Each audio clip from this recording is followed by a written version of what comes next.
Assalamualaikum warahmatullahi wabarakatuh.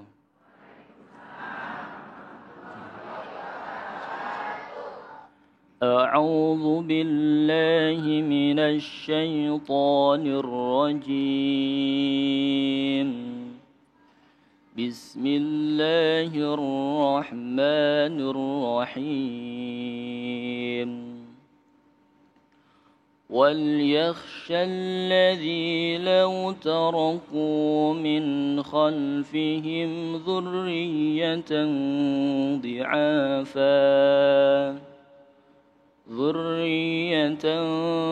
ضعافا خافوا عليهم فليتقوا الله وليقولوا قولا سديدا.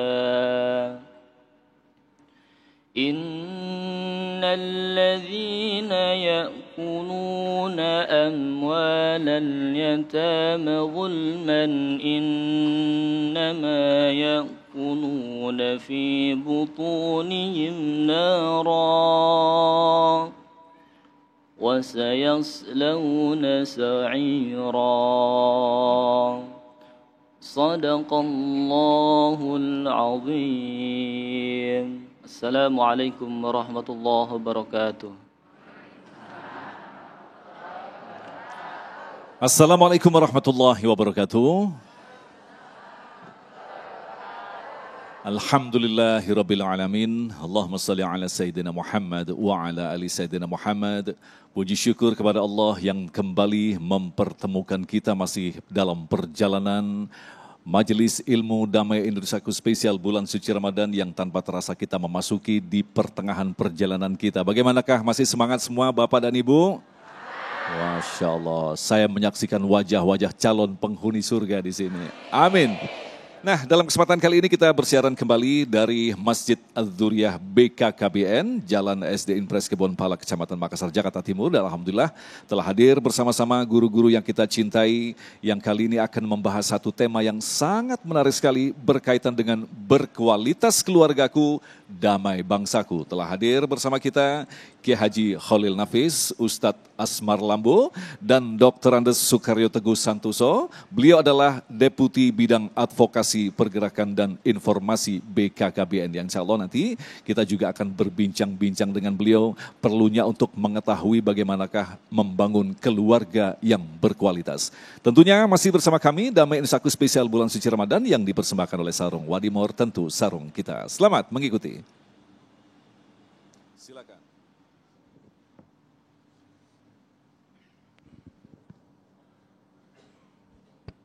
Bismillahirrahmanirrahim. Assalamualaikum warahmatullahi wabarakatuh.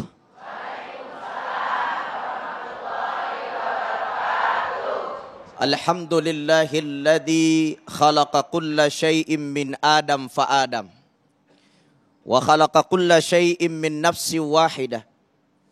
Assalatu wassalamu ala nuril Mustafa sallallahu alaihi wasallam wa ala millati abina Ibrahim hanifa wa ma kana minal musyrikin. Qala Allah subhanahu wa ta'ala fi kitabihil karim, a'udzu billahi minasy syaithanir rajim. Bismillahirrahmanirrahim. Rabbana hab lana min azwajina wa zurriyatina qurrata a'yunin waj'alna lil muttaqina imama. Bapak Ibu, para pemirsa yang hadir menyaksikan Damai Indonesiaku pada siang hari ini, guru kita yang kita cintai Kiai Haji Khalil Nafis, mudah-mudahan beliau panjang umur, amin. Senantiasa disehatkan oleh Allah, amin.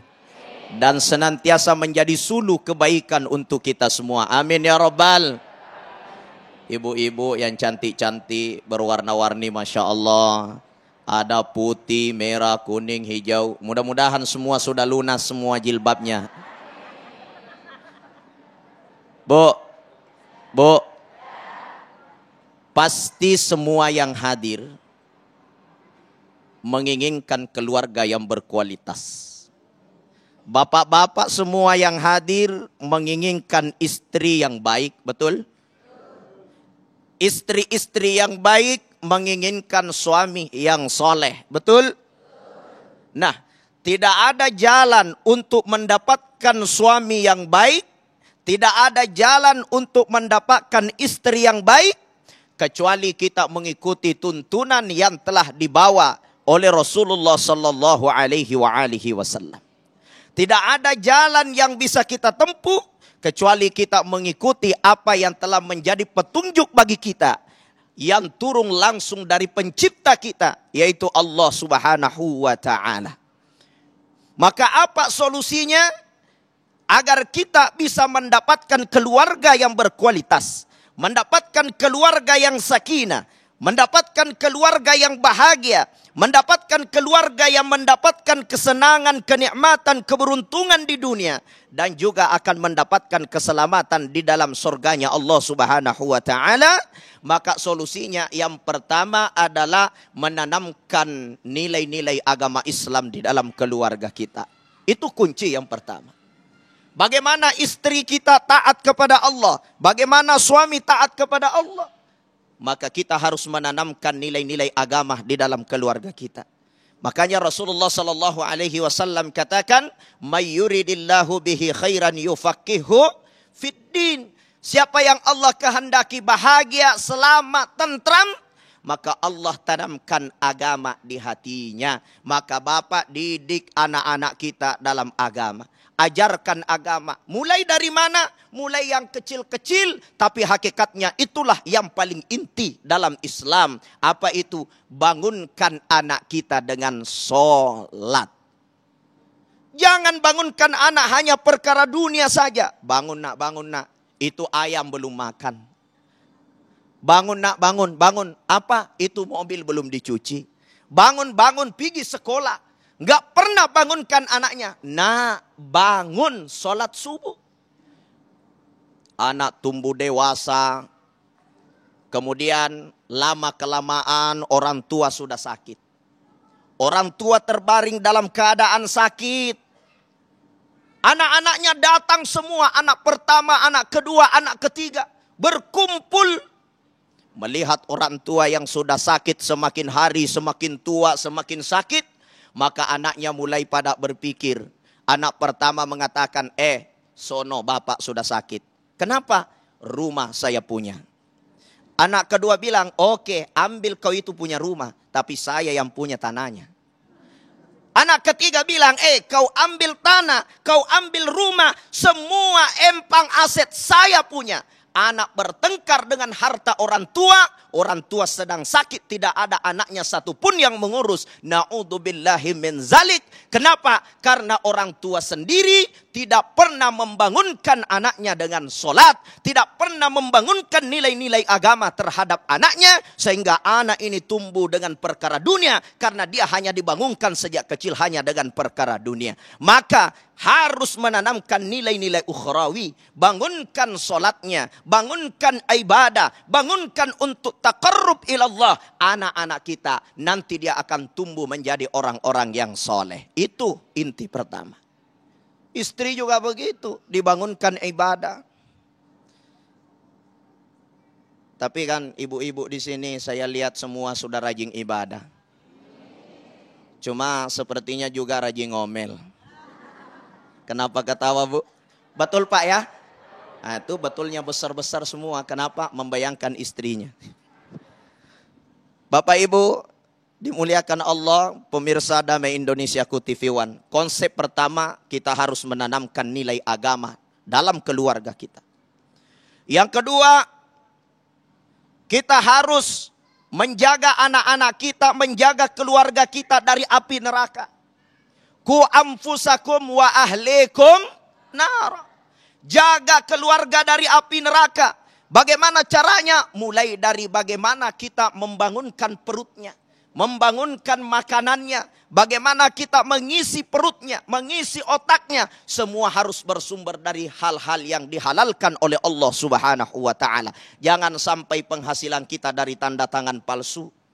Jangan sampai kita ini selalu minta liburan, minta cuti, padahal kita ini sebenarnya hanya malas saja. Atau kita ini hanya meminta teman kita untuk tanda tangan sebagai absen hadir di kantor. Kemudian setiap bulan gaji kita mengalir. Maka ketahuilah penghasilan kita semua itu bisa menjadi penghasilan zolim. Akhirnya haram yang kita dapatkan. Tumbuh dengan makanan yang haram. Innallaha tayyibun la yaqbalu illa tayyiba. Allah itu suci. Tidak menerima kecuali apa yang suci. Maka hati-hati Bapak Ibu dirahmati Allah. Jangan sampai makanan-makanan yang kita berikan kepada keluarga kita, berikan kepada anak-anak kita adalah makanan-makanan yang haram. Sehingga otaknya otak haram, pikirannya pikiran haram. Semua perbuatannya serba terlarang. Kenapa? Karena kita menumbuhkan anak-anak kita dari perkara yang haram. Nih sekarang kita berada di bulan Ramadan dan ini tidak lama lagi kita akan masuk di bulan Syawal.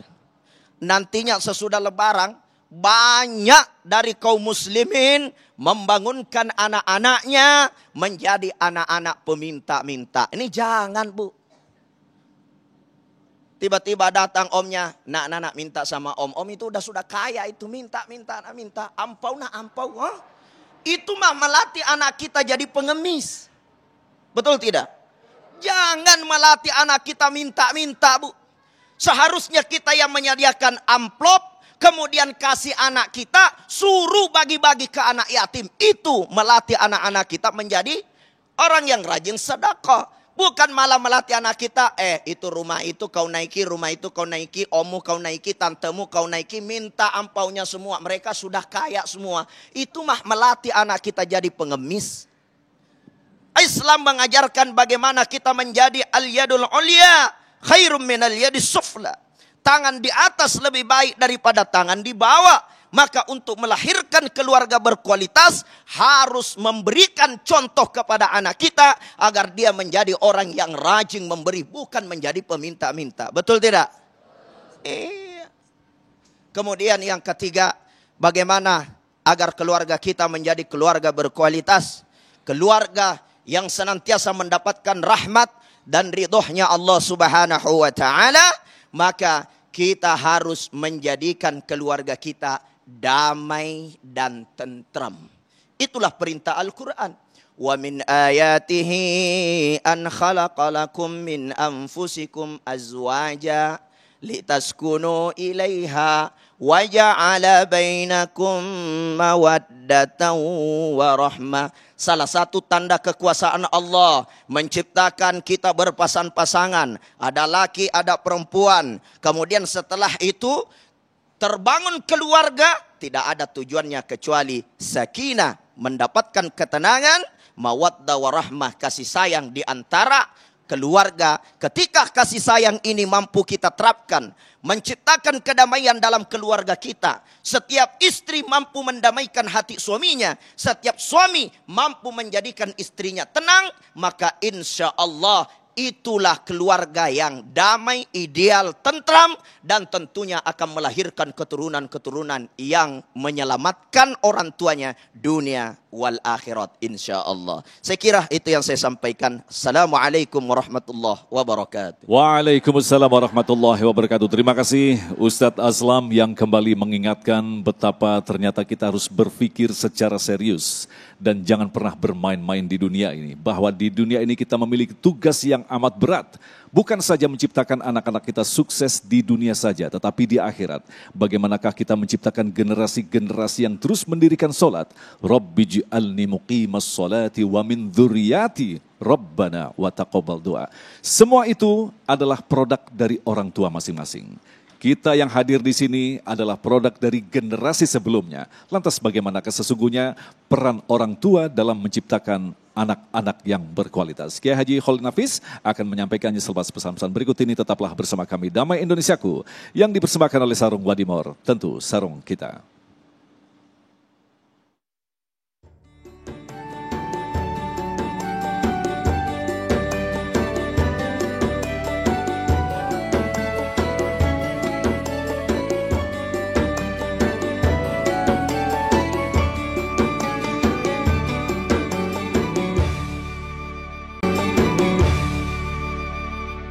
kasih pemirsa, Anda masih bersama kami dalam satu spesial bulan suci Ramadan yang mengangkat tema yang sangat menarik sekali, yang pada intinya kita berbicara tentang bagaimanakah membangun keluarga yang berkualitas. Keluarga berkualitas tentu saja diawali dari orang tua yang mampu menciptakan anak-anak yang berkualitas. Nah, ini insya Allah akan menjadi kritik bagi kita bersama.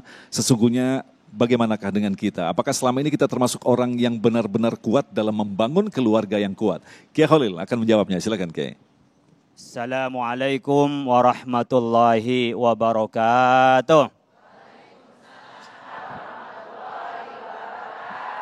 Alhamdulillahilladzi khalaqalakum min anfusikum azwaja litaskunu ilaiha wa ja'ala bainakum mawaddata wa rahmah. Wassalatu wassalamu ala Rasulillah wa ala alihi wa ashabihi wa mawala. La haula wa la quwata illa billah. Subhanaka la ilma lana illa ma 'allamtana innaka antal alimul hakim. Bapak Ibu sekalian, jamaah Masjid Az-Dzurriyah BKKBN, Deputi Bidang Informasi Bapak Sukaryo Teguh Santoso yang berkenan hadir nanti dapat penjelasan Bapak Ibu sekalian. 2 anak cukup, 2 anak lebih baik atau 2 anak lebih baik. Ini semboyan-semboyannya dari BKKBN. Ustadz Asmar Lambo tadi udah menjelaskan tentang ibu bapak bagaimana mendidik anak.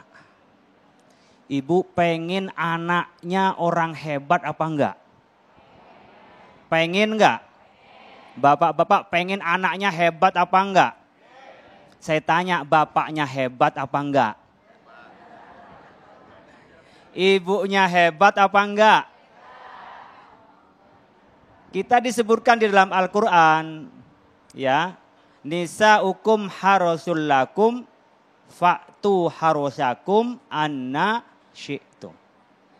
Bahwa perempuan itu ladangnya, yang nanam siapa? Bapaknya. Ditanamnya malam sunnah. Malam lainnya hebat ibu-ibu ini. Ramadan malam lainnya wajib ya. Ibu bapak coba, kalau ladangnya ini subur, maka tanaman pohonannya itu pun juga cepat dan bagus. Tapi meskipun tanahnya subur, ya, tapi yang ditanam tidak subur, apakah bisa subur maksimal? Berarti harus yang ditanam juga unggul, tanahnya Berarti kalau kita ingin punya anak yang hebat, diawali dari siapa? Kita kembali pada ibu bapak sekalian. Makanya di dalam Islam ketika mencari jodoh itu ibu bapak, karena apa? Satu jamaliha, karena gantengnya. Kalau ada anak lahir nggak mirip bapak, nggak mirip ibunya, berarti mirip. Karena gen siapa yang nanam? Bapaknya, ladangnya ibunya. Maka otomatis ada kemiripan dengan bapak, kemiripan dengan benihnya dari bapaknya, ladangnya adalah ibu. Kalau ibunya cantik, biasa anaknya. Kalau ketepatan bapaknya ganteng, ibunya cantik, ternyata anaknya. Ini kata ibu-ibu lah. Kita pelan-pelan mau ngajak ibu bapak sekalian. Kemudian ibu bapak di jamaliha. Kemudian linasabiha. Karena keturunan. Ya, yang punya bibit bobot. Katanya orang tua dulu. Tergantung anaknya siapa. Kalau Nabi Ibrahim punya anak namanya Ismail. Punya nama Nabi Keturunan 5.000 tahun berikutnya ada namanya Nabi Muhammad. Keturunan siapa? Nabi Ibrahim. Makanya doa orang tua, Rabbana hablana min azwajina wa azwajina, pasangan kita. Enggak langsung dzurriyyah tapi pasangan kita. Jadi pasangan ini yang menentukan. Ibu bapak sekalian, saya enggak tahu ini terlambat atau tidak karena kelihatan di depan sudah nenek-nenek ini. Ini khawatir sudah terlambat, minimal bagi yang muda-muda ibu bapak sekalian. Orang-orang minimal mantunya nanti. Kalau cara cari istri ketemunya di pengajian, insya Allah anak keturunnya seneng nggak? Kalau cari istrinya nyarinya di tempat karaoke, senengnya ibu bapak yang tahu. Jadi di mana kita nyari istri, nyari suami, dan di mana kita ketemunya, di situ akan menentukan kualitas dari anak keturunan kita. Karena juga min azwajina, dari pasangan ini, wa dzurriyyatina, kepada anak kita. Ibu bapak sekalian, coba sekarang. Ibu-ibu, masyarakat yang anaknya tidak diberi asupan yang cukup karena ibunya tidak asupan yang cukup, maka anak jadi stunting itu artinya jongkok pikirannya, pendek orangnya. Artinya apa? Diomongin 3 kali 4 kali nggak paham-paham. Kok nggak paham nak? Anak siapa kamu nak? Anak ibu. Wah, ini teriak ini anaknya ini. Jadi kadang-kadang bapaknya marah-marah karena anaknya diajarin, apalagi kemarin masih COVID. Diajarin pakai online. Bapaknya nggak ngerti online, anaknya diomelin. Dasar anak nggak ngerti, anak bapak. Ibu bapak itu ada keturunannya. Coba ibu bapak sekalian diajarkan di dalam Al-Quran. Wal walidatu yurdi'na auladahunna haulaini kamilaini liman arada ayyutim marrada'ah. Ibu bapak sekalian kalau punya anak dilahirkan oleh kita, kalau pengen sempurna disusui berapa? 2 tahun berapa bulan? 24 bulan. Ibu-ibu dulu nyusuin anaknya berapa lama? Benar 2 tahun? Alhamdulillah. Nggak boleh bohong bulan Ramadan. Hebat ketika ibu-ibu sekalian nyusuin, ibu-ibu gizinya cukup apa enggak? Belanjanya dari bapaknya cukup enggak Pak?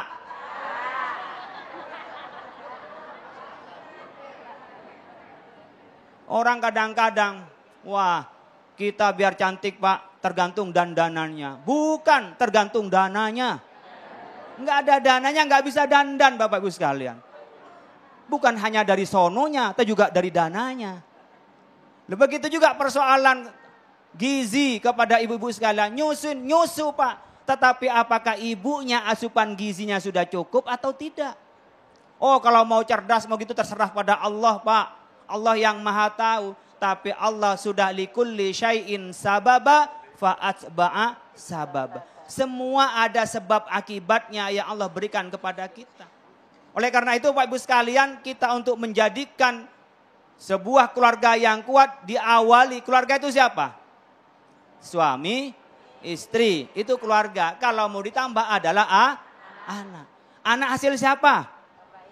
Suami istri.